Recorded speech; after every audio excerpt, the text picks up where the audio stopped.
belajar kekristenan seperti orang-orang lain. Saya masuk gereja waktu itu, saya diusir, dibilang penyusup, mau ngebom gereja, macam-macam kan. Akhirnya saya memutuskan untuk saya belajar sendiri, dan itu sulit sekali. Jadi ketika memutuskan untuk menjadi Kristen, kenapa saya bilang tidak gampang? Karena kekristenan itu bukan cuma kita sekedar mengucapkan saja, kasihilah musuhmu, ampunilah mereka yang bersalah kepada kamu. Itu berat, Elia. Berat. Kemudian itu secara kemanusiaan. Karena makanya saya bilang harus mengkosongkan diri. Ketika kita berdiri sebagai manusia yang punya sisi kemanusiaan yang lebih dari yang lain, itu kita akan berpikir. Karena tidak ada iman lain yang mengajarkan tentang kasihilah musuhmu. Satu, ya. Kasihilah musuhmu itu ya. Betul. Yang paling membuat kita terkagum-kagum nih dengan Yesus Kristus gitu. Betul. Tidak ada juga yang mengatakan kalau di sana, man baddala dinahu faqtuluh. Barang siapa yang mengganti agamanya, maka bunuhlah dia. Yesus tidak mengajarkan itu. Itu salah satu. Malah yang diharapkan Yesus pertobatannya kembali. Betul. Ya. Nah, yang kedua, secara sisi saya sebagai perempuan. Ya, dimana di kekristenan itu amat sangat memposisikan perempuan itu sangat berharga.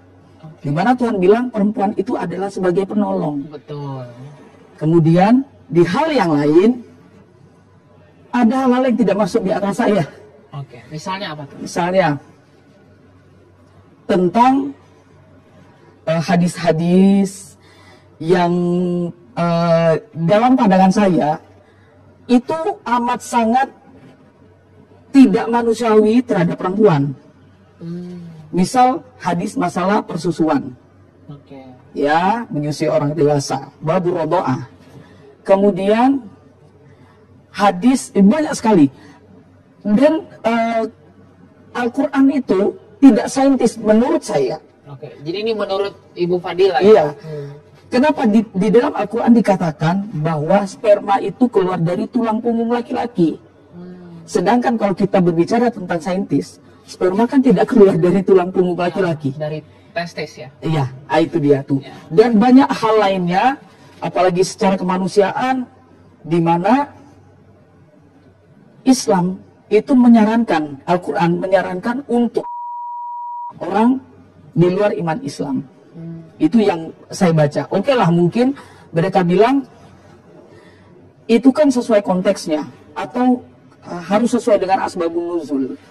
Nah, yang mana saya lihat ngomong ya, yang ngebom gereja, ngebom tempat ibadah orang lain, yang yang menghalangi orang lain untuk beribadah, itu kebanyakan membaca dari kitab mereka sendiri. Iya.